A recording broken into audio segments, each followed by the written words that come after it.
Good morning once more. I am back, and I was just looking at the number of participants. We had 15, but suddenly it has dropped to 12. But maybe it's issues of internet, and hopefully people can get back onto the meeting. So for those who have just joined, I was just saying that the meeting could not start yet because we thought we could give chance to others to quickly join and then we start. So in the interest of time, I think that the numbers that we have are still okay. I guess we can get started. My name is Sandra Chilengi Sakala from the National Health Research Authority, and I wish to welcome you to this meeting.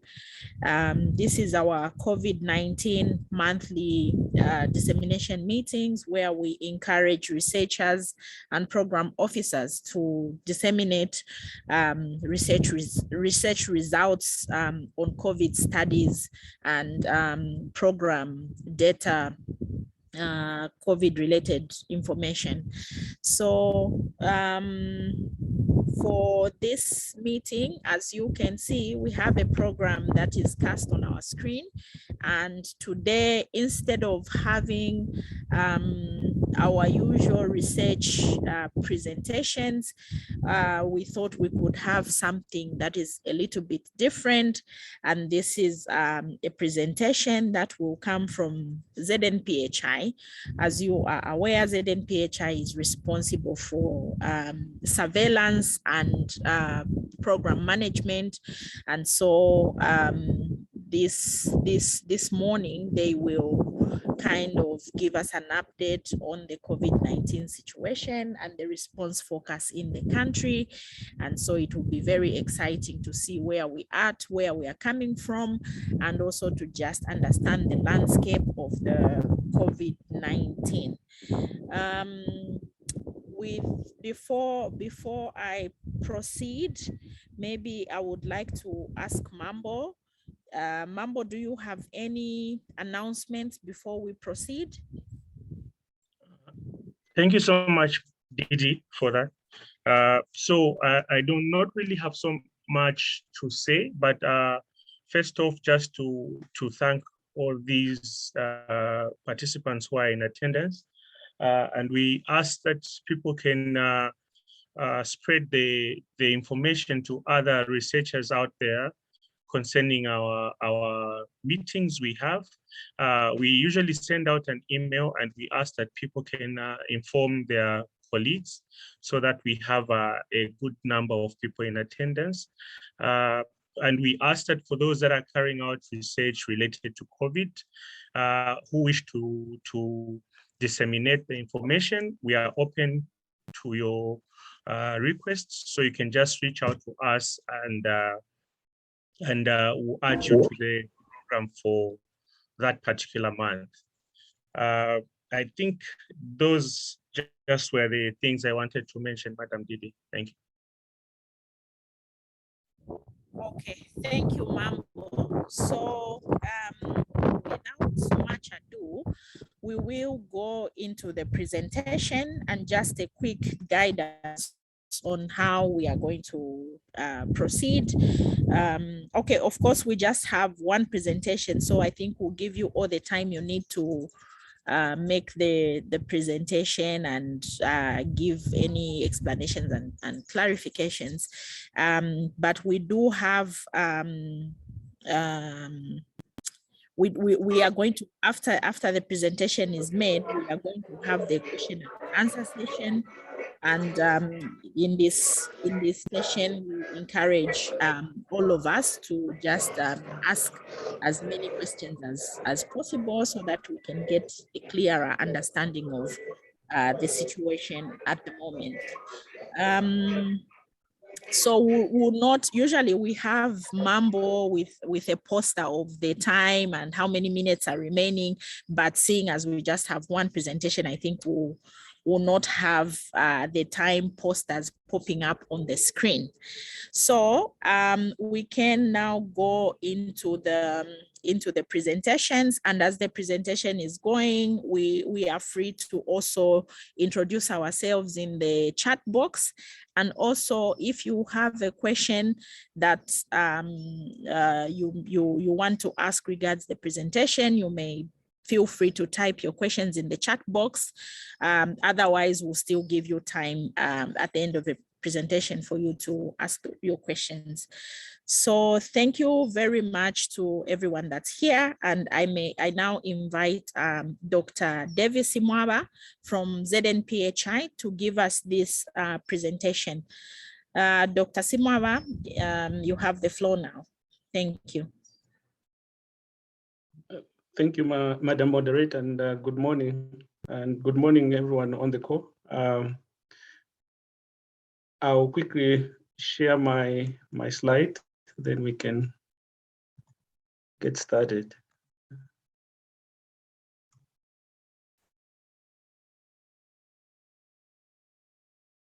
Yeah, thank you. Once again, my name is Dr. Simwaba Devi. I am a public health specialist serving under Surveillance and Disease Intelligence cluster based at Zambia National Public Health Institute. So I was given a task of sharing just an update on our COVID situation and what our response focus looks like. So if you allow me, I'll run through our presentation just by way of opening up to give a global picture. Indeed, we see that this pandemic has been with us for almost 1 year, 9 months now. I think it was first declared an outbreak in China on the 30th of December 2019, and 2 weeks later declared as a pandemic.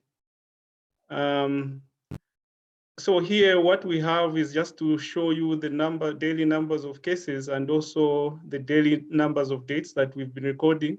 If we could focus on the cases so far, we've recorded close to 2 million and 2 million and 2 million, 200 million and over 200 million. Then we also have dates which amount to close to 4.5 million, and also a considerable number of people have also recovered. Just to show the daily new cases, obviously we can see a situation where we have an evolving pandemic in terms of the daily new cases we've been recording, and we can see that it has gone through different waves, and now we are seeing a wave which is on the increase, and the increase in terms of daily new cases has been attributed to mainly the Asia region, the South American region, and also Europe in recent past, where we've seen the numbers surging. But other than that, we see when it comes to daily dates, again, we can see that it has also, the situation keeps on evolving, and now we are in a wave where we see that it's on the increase. But when we compare with the last waves, we see that is not as bad as before. But this has also been attributed to the issues which has to do with vaccination, especially in the US, which they have good coverage. In the Europe, they have also good coverage. That's why we are seeing that in terms of dates, we see that protective effect. If you do recall, these countries that I've mentioned had the highest numbers of cases before and also contributed significantly to the numbers of deaths. So we feel that maybe vaccination may be attributing to the downward trend in terms of deaths. This is the situation in terms of Africa. Indeed, for Africa, the challenge is that we've not tested much. So far, we've only tested about 64 million tests. And this is almost like 10 times that, less than that of the United States as a country. So the challenge for African countries is to build capacity for testing. Having said that, it's just to depict the situation in terms of cumulative cases, we stand at 7.5 million. And we've also, unfortunately, lost about 190,000 people. And when we look at the week, epidemiological week 33, we see that a situation where we've gone down in terms of testing, and we also see a negative growth in terms of deaths and also that of daily new cases, which is shows that the pandemic is reducing. But what is key is to understand the limiting factor of testing. Zambia has organized itself in terms of responding to the pandemic, and we are using what we call a national multi-sector response plan. And within this plan, it has 4 pillars, which looks at coordination, planning, and monitoring. The second pillar looks at prevention, treatment, and halting COVID-19. Then we also have continuity of provision of essential services and goods and services, and preservation of the socio-economic stability of the country. So this is a multi-sectoral plan, but allow me to zero in on pillar number 2, which where I belong, which is basically to looking at prevention, treatment, and halting COVID-19. This pillar has further been broken down into 9 strategic response pillars, which look at surveillance, case management, infection prevention, lab, logistics, having appropriate workforce, the issues of risk communication, continuation of essential services, and recently we added one that looks at vaccination.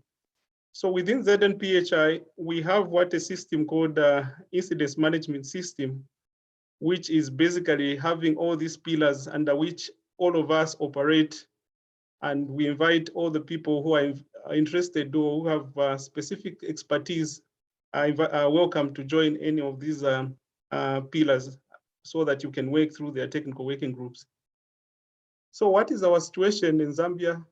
The summary is that obviously we are still experiencing the 3rd wave, and that the current situation, we are seeing a decline in terms of trends when it comes to daily new cases, especially when we look in the last 2 weeks. We are also seeing a reduction in terms of positivity rate of 8.4 to 6% in the last 2 weeks. We are also seeing a decline in terms of hospitalization in the last 2 weeks, and also a decline in terms of the deaths that we've been reporting in the last 2 weeks. So what will follow, the slides are just to add to this summary so that we can understand it better.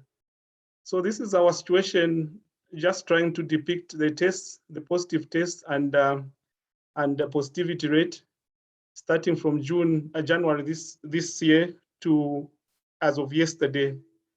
Clearly, as a country, maybe if I speak to the tests, we have an administrative target of conducting 10,135 tests per day as a country.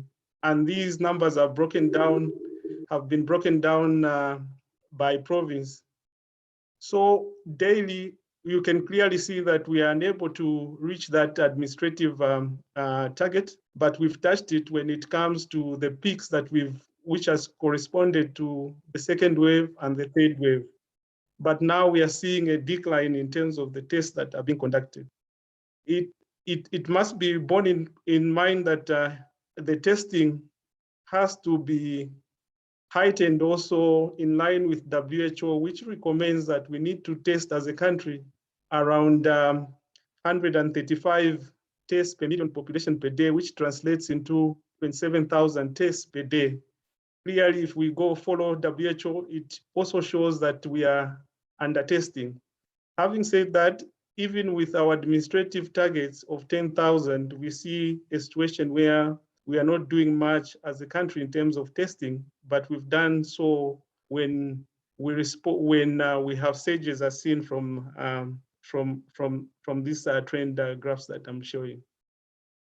This is now just to zero in terms of where we are. We can clearly see that the country's pandemic is still evolving, and we've undergone 3 waves so far. But when we look at the 3rd wave, which is which by far is the biggest in terms of numbers, which we recorded per day, but more importantly, still evolving. We see that downward trend in terms of the daily cases that we are seeing. Again, it's the issues of testing that needs to be understood. This is our positivity rate. We can clearly see that we've also undergone 3 peaks, and those peaks correspond with the waves that this country has seen. The first peak, or the first wave peak was 25.4%, and we see the second wave having had a peak of 15.1%, and the third wave, which we are currently experiencing, had a peak of 26%. But over the weeks, we can see that it's gradually reducing. But again, the issues of positivity have to be interpreted with caution because our testing has not been consistent. Therefore, the positivity may also be affected by the testing capacity of the country. This is our situation in terms of the provinces, numbers of cases, the recovered and deaths. We can clearly see that Lusaka, which has a darker shade, has more cases, followed by Copperbelt. Then the other provinces of Eastern and Southern, which more or less have about 10% of the total, 10% each of the total cases we've recorded so far. Lusaka has about 34% of the cases we have so far.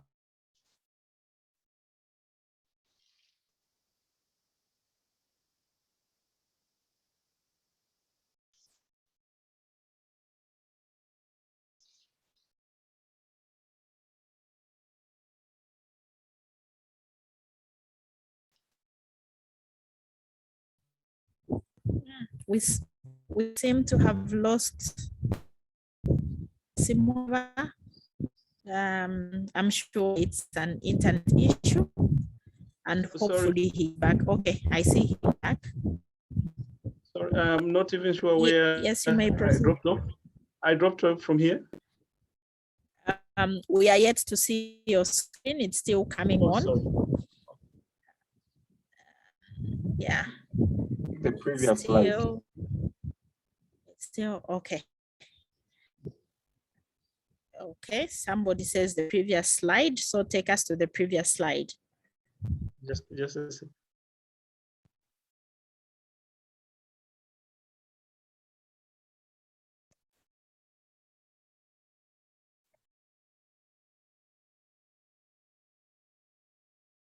We can see your screen. I think I'm having a challenge. It's not moving anymore. Let me try to reshare. Apologies for that. Okay.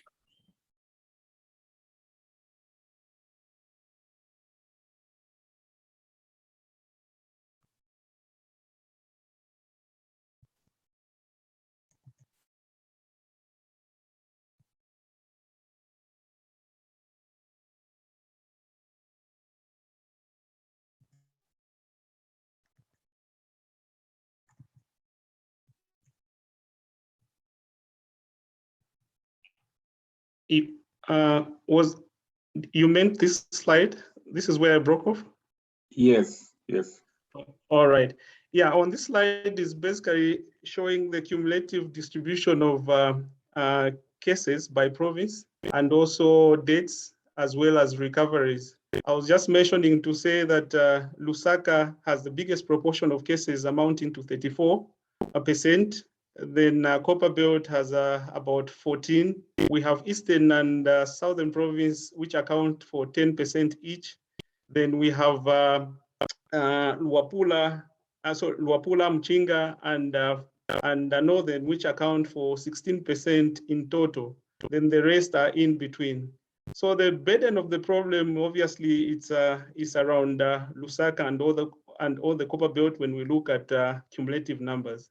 But when we use the standardized indicator of cases per million population as of 23rd of August, we see that the concentration of cases are mainly around the Lusaka province, Copperbelt province, we see a little bit of Western Province and that of Eastern, and along the line of the Great North Road into Nakonde.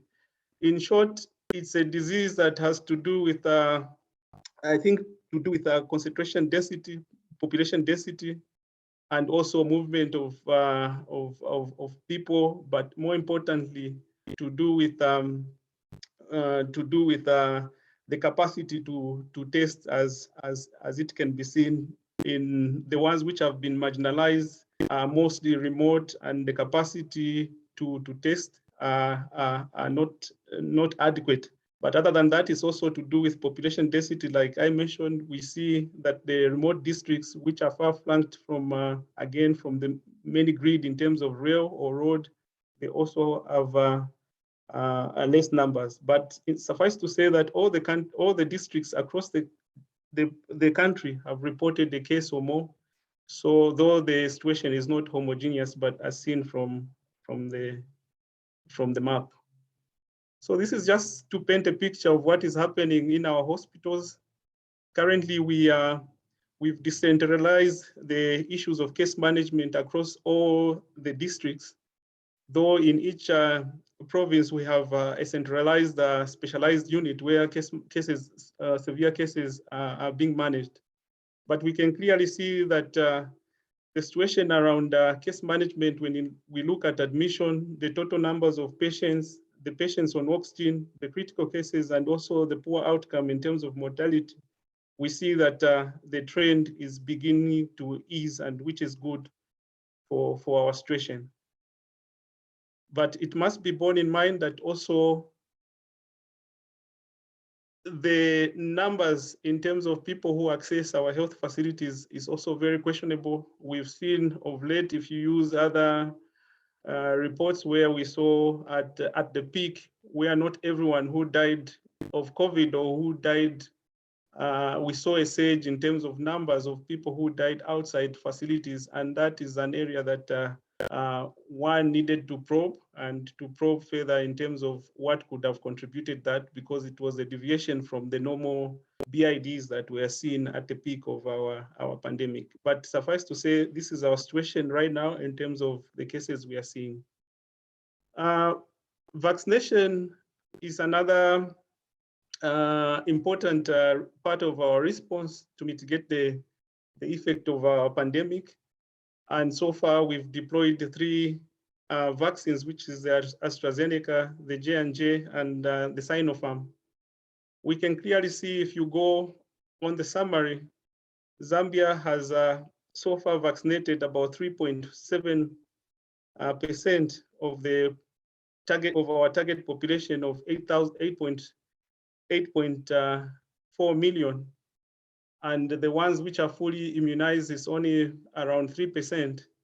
So our target is to reach about 60% of our population, which translates into 8.4 million.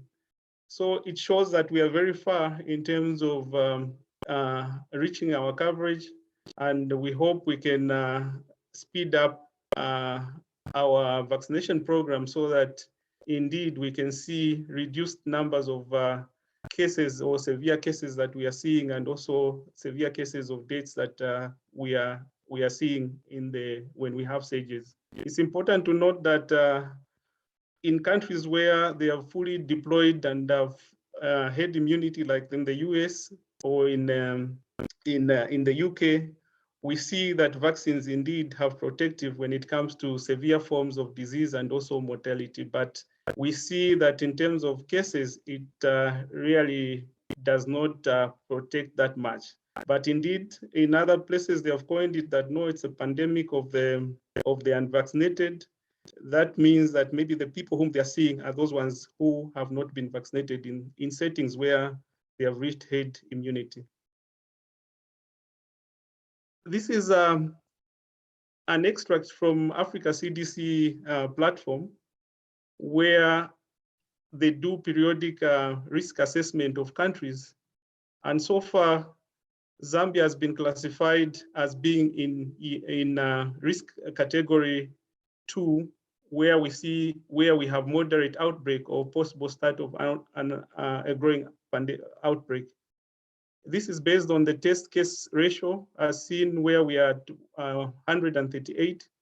We also see the death rate where the death rate per week where we are 24.5%, and the other parameters are seen. So WHO also has a guide on how we can approach our public health and social measures. We're looking at the transmission profile of a country. And they have so far classified the community transmission scenarios in low, moderate, and high. So within the law, there's also indicators and definitions which correspond with the transmission scenario. And alongside that, there are also public health and social measures which need to be applied at each scenario. So looking at this guide, we in Zambia, we feel we are in a moderate transmission scenario.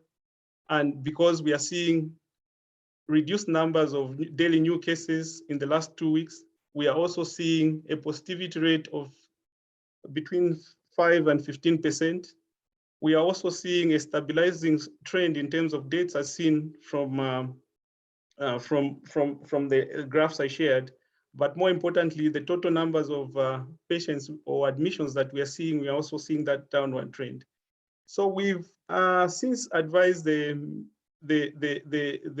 government to see that with this scenario, we can adjust our public health and social measures. And I think today, there should be some pronouncements alongside that to ease the restrictions which are there.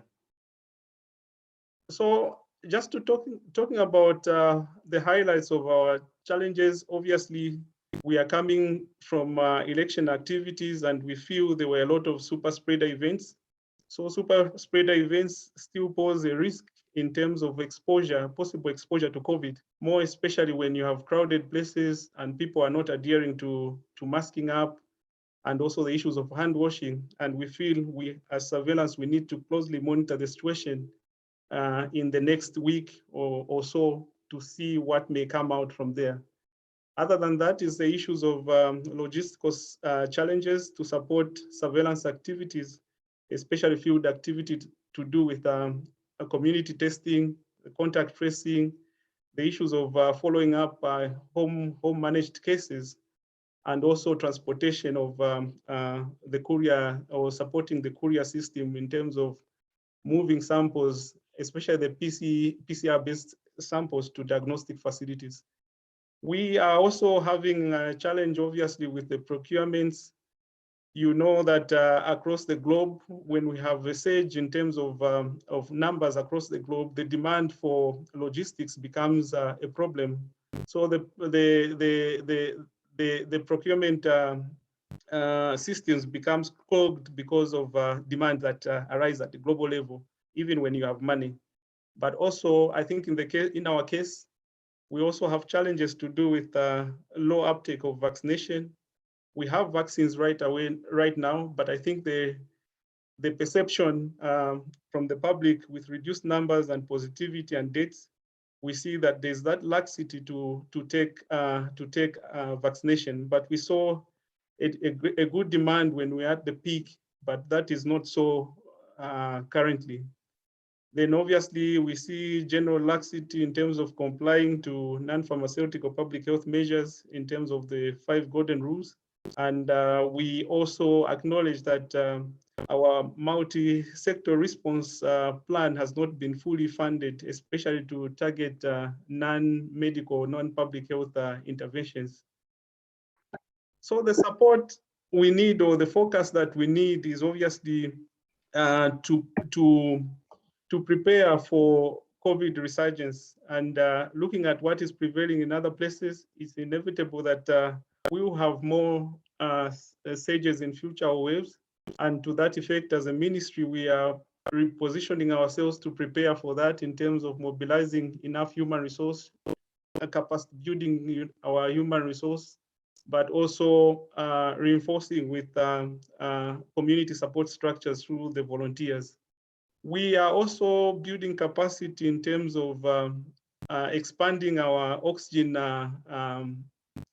plants, the delivery, and also the administration within the security within our health facilities. As you may be aware, this was one of the biggest challenge we had in terms of at the peak of the second wave in terms of managing our cases. So the other components to do with medical supplies, we continue restocking.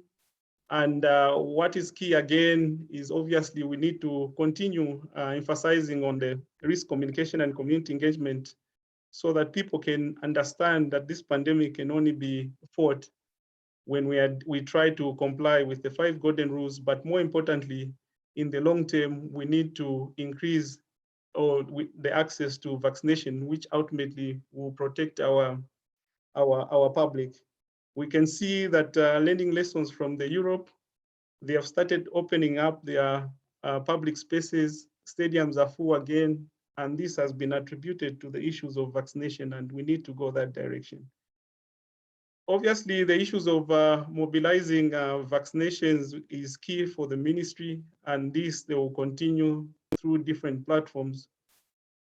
Other than that is obviously to see that within ourselves we have a responsive procurement system, which has less bureaucracy, which can also respond to emergency procurements. But other than that, is also to see that with the easing of the world, we'll be able to get all the procurement needs of our country in a more quicker way than we'd seen in the past. In conclusion, we can clearly see that the global African regional threat to COVID is still high. Zambia is still going, still having a third wave, which is ongoing, but we see that the numbers are declining in terms of positivity, the daily numbers of cases, hospitalization, and deaths. We still feel that the risk of COVID transmission in the country is still high, more especially that we are coming from high political, high electoral activities, which may pose a risk to continued transmission in the near future. And we think that vaccination will still remain a strategic pillar to enhance our response to protect the public. Other than that, we feel that we need to continue preaching the importance of complying with our public health measures which are in place, even if we see that the situation is easing. This will help us restore our public health security, obviously the socio-economic order and household livelihood in a more stable and sustainable way. So I thought this is the presentation for this morning, and apologies, is more coming from surveillance, and there are some issues that I may not have touched, but I'll be glad to respond to an area where I can. I submit, Chair.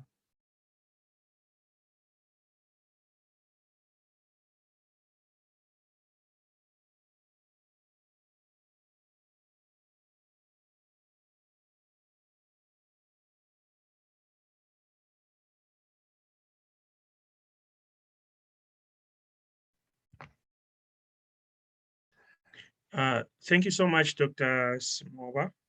I think we seem to have lost the Deputy Director, Madam Sandra. She had indicated she was having a challenge with the internet.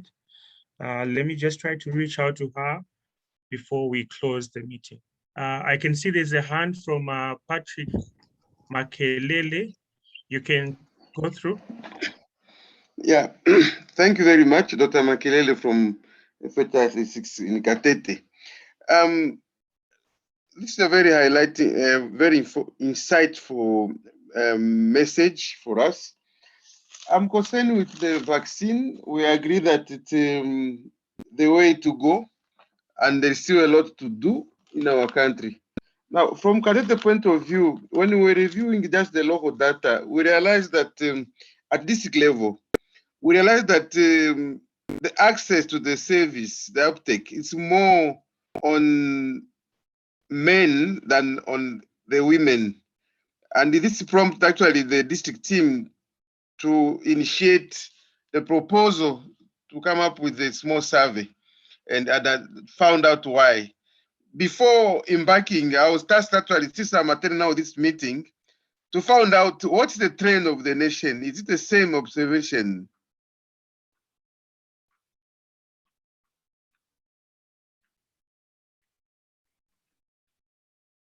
Over. Dr. Simwaba. Okay, thank you. Dr. Simwaba, did you pick that? Yes, I did. Thank you. Since I don't see any other hand, maybe you can, okay. There's another hand, maybe we can take the next question. You respond to both of them. Yes, David Zulu. Thank you, Madam Sandra. Nice presentation, Dr. Simwaba. One of the challenges that I think when I went to Copper Belt, one of the challenges that people were talking about was, the testing. As you rightly pointed out during the presentation, the testing is not optimal. And a lot of people who seemingly had symptoms were not being tested. And some of them that I spoke to were later on found to be positive when they were later tested. So what is our response as a country towards stabilizing that, so that the testing is, optimal? And also people, I think that if people could have that confidence to say, if I go, I'm feeling like this as they were instructed before, and they are tested, I think that confidence will translate into also acceptance of the vaccination. That's my thinking. So once we destroy people's confidence in terms of testing, in terms of other things that we advocate for, and then we ask them to go and get vaccinated, I think that will not sit well with a lot of people. So what is our approach towards stabilizing the testing, so that, everyone who needs to be tested is tested, and not only testing the obviously positive cases? Thanks.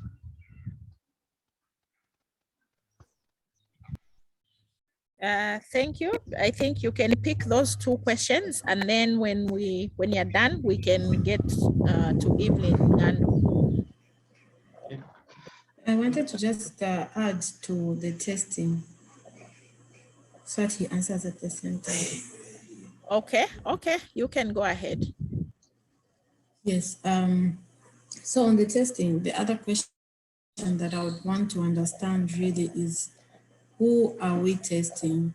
When we say we're doing the test, and so there was a map that was shared, I would want to understand from the point of view of the management at ZMPHI, looking at that, they're looking at the whole country. I want to understand who is it that we're testing from the numbers that we're presenting. Thank you. To the chair, sorry, before as we wind up the question, I just got one curiosity question. There are two clients I met. They wanted to have a vaccine from China, because I think it's one time it was said that it's in the country. They asked me, where can we find it? I look at the guideline we have. We have only G&G and AstraZeneca in the center, which has been informed. Where can we find the Chinese one for the public, or is it reserved still for the Chinese people only? Over. Thank you, Dr. Simwaba. Thank you, Dr. Patrick. Indeed, I think you are spot on. We see, when it comes to vaccination, we see more males accessing vaccines than females.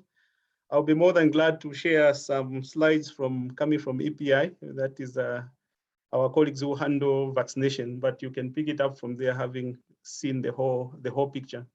But of note, we also worry that our healthcare workers are also not accessing the vaccines at the rate that we wish.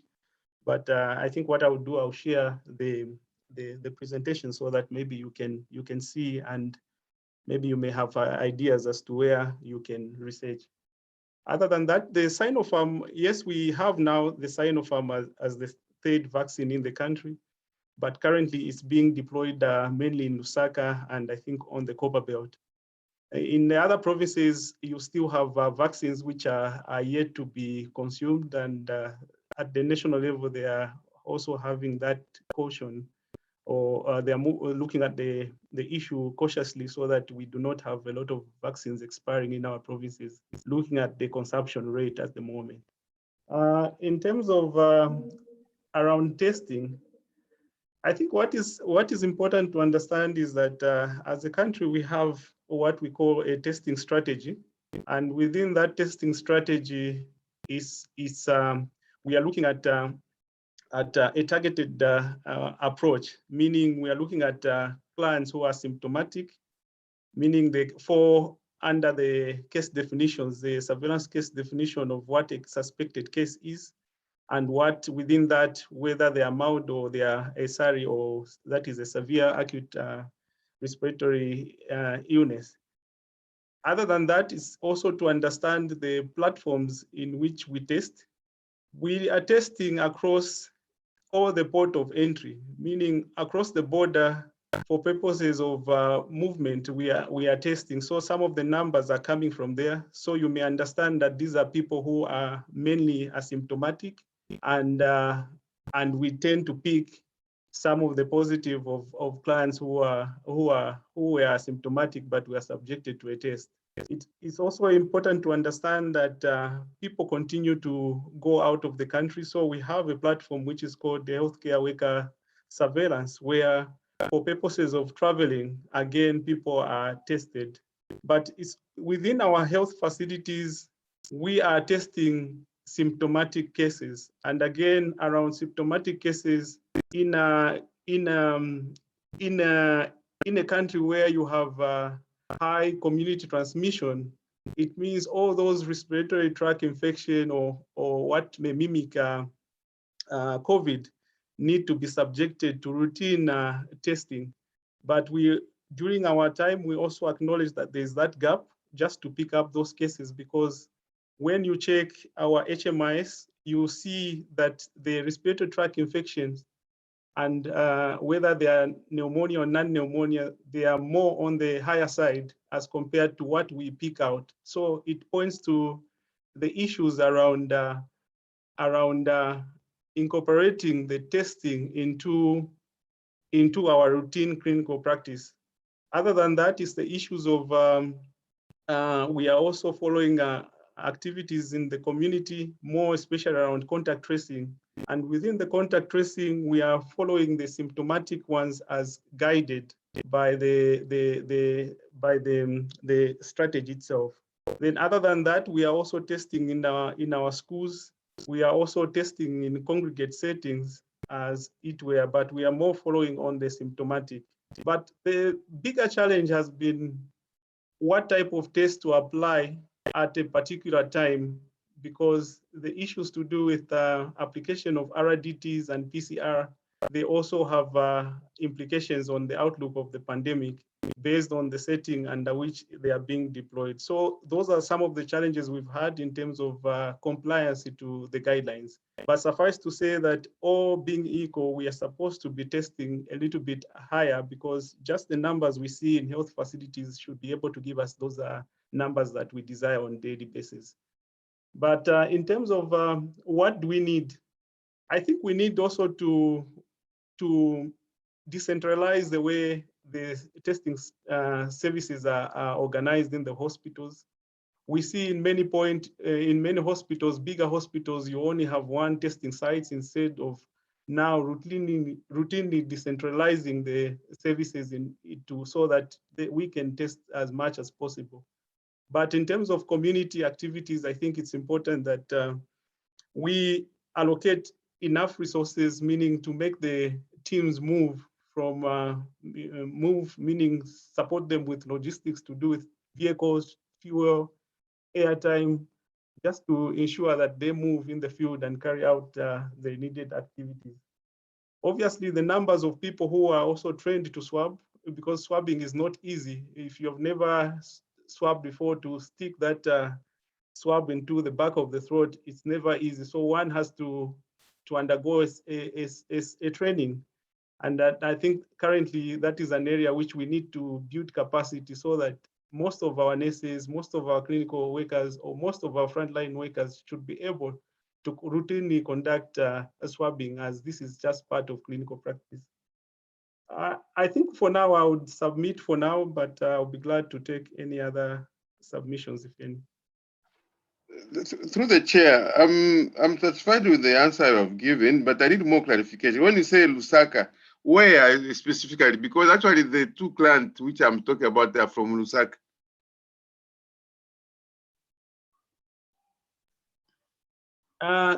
Let them call me, then I'll be able to guide, because I may not know exactly where, but I know that we are deploying Sinopharm in Lusaka and Copperbelt. So the numbers you see there, initially they were meant under Sinopharm, they were meant for Chinese nationals, but now Zambia has received a donation from China in form of Sinopharm, which we are deploying, and we are deploying in Lusaka and Copperbelt. So they were, maybe you can just, I'll give you a call, or you give me a call, then I can zero in as to where I may not answer appropriately.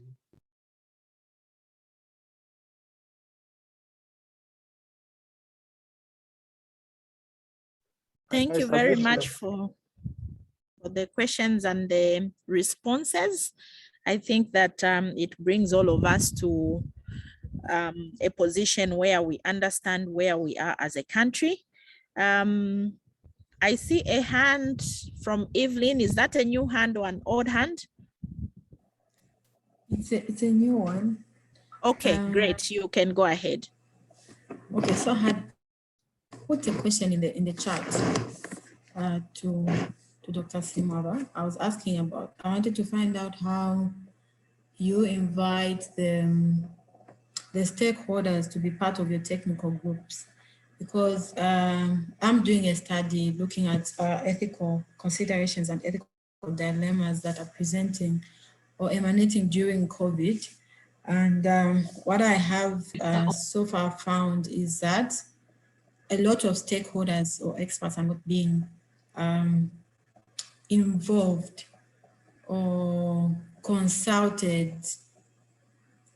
And that is why I'm asking you that question, because you said the way you presented it seemed as if it's open, but I think the information is not reaching the people that it should be reaching. And then I would like that you share with me, I've shared with you my email address. I would like that you share with me the testing strategy, as well as the healthcare surveillance platform that you talked about. I'd like to use that in my analysis for the work. I had a number of questions, but I think I'll leave it there for now. Thank you.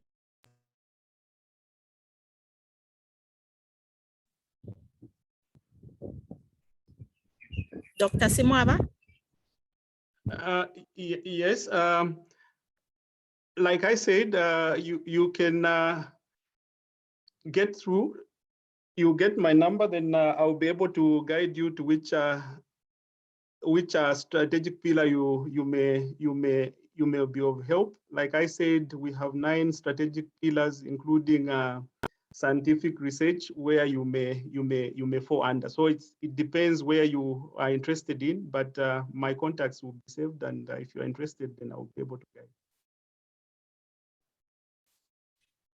So maybe just an additional question to Evelyn's question on how you reach out to the stakeholders. Do you, how have you publicized the need for stakeholder engagement? Because I think her question, your response to her question is more personal. you're saying she has to call you, but then I think most of us in this meeting today would want to also know how to get this information. So are there other channels that you have used? Otherwise, I'm thinking that NHRA could also help facilitate the dissemination of this information. I want to believe that you have a huge database of stakeholders, but I also think that NHRA's database is growing every day. So if there's information that has already been prepared regards stakeholders, that's something that you can share with us, and we can just circulate it to the different interested parties in issues that we are discussing. Thank you. Noted. I'll be able to give you details through our director communications. She'll be able to give you all the information. But we have a ZNPHI Health Press, which people can access, but also through the Director General, I think people can still access. But what is important is maybe for us to provide that information in terms of how you can be part of the national response to COVID. Okay. Natasha, you have a question? Yes, please. Good morning, Dr. Simavan. Thank you for that presentation. I wanted to find out whether there are any plans, and if so, what the approach would be for monitoring of immunity being provided by the vaccines that are being deployed. Seeing as the country has deployed more than one type of vaccines, are there any plans to conduct some sort of immune monitoring at the national level, maybe in key risk groups, to have some data on how the immune response is and how long it's lasting in our population? I'm just asking because in certain areas, there has been some need for booster doses in certain age groups. So I wanted to hear if you have any thoughts on that, the comments. Thank you. Yes, as ZNPHI, we are doing studies around vaccine effectiveness. I think in healthcare workers, it's a study which is being supported by ZNPHI, but working hand in hand with US CDC. So the lead person is our workforce development director, Dr. Nyambe, who, if you are interested, you can still get in touch to understand a little bit more. Other things that we are doing to do with genomic sequencing is another area which is growing, which also feeds into provision of important data for vaccine deployment in future. I submit, yeah. Thank you. Natasha, are you okay with the response? Yes, this is fine. Thank you.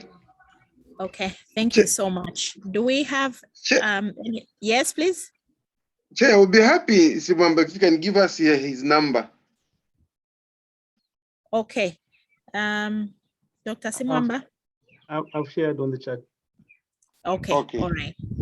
Okay, thank you.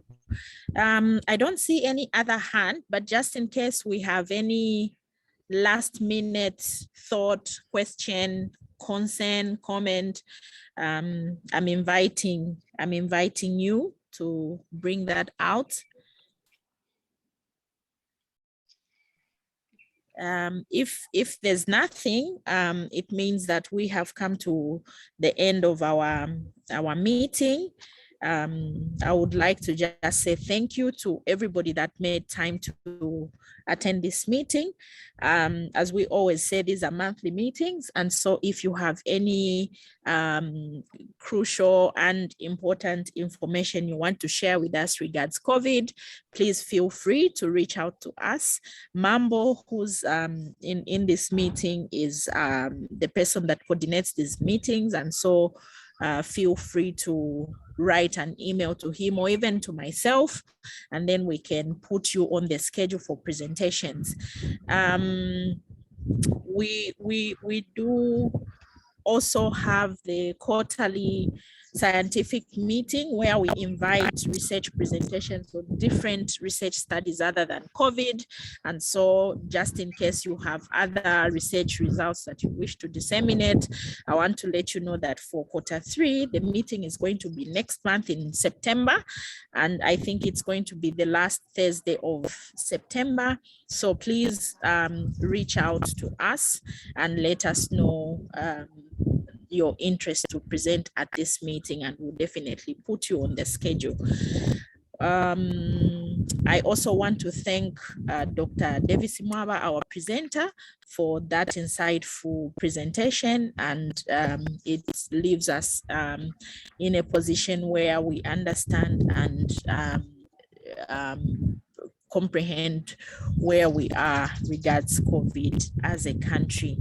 So thank you very much. If nobody else has anything, we have come to our meeting, and please continue to stay safe and all the best throughout the rest of the week. Thank you very much. The chair, the presenter said they will send us the information where we can get the gender distribution. I don't know if, how are we going to access it? I've shared my email and my number, and then you will be able to communicate. Thank you. Thanks, Badok. Okay, thank you so much. Yes, I have seen the number in the chat as well as the email address. But just in case your internet misbehaved and you didn't pick the details, Secretariat will be on hand to help you with these details. So feel free to reach out. On that note, I think we have come to the end of our meeting, and yes, stay safe and see you next time. Thank you very much, and bye-bye. Thank you. Thank you. Yeah, thank you. Bye-bye. Thank you, bye.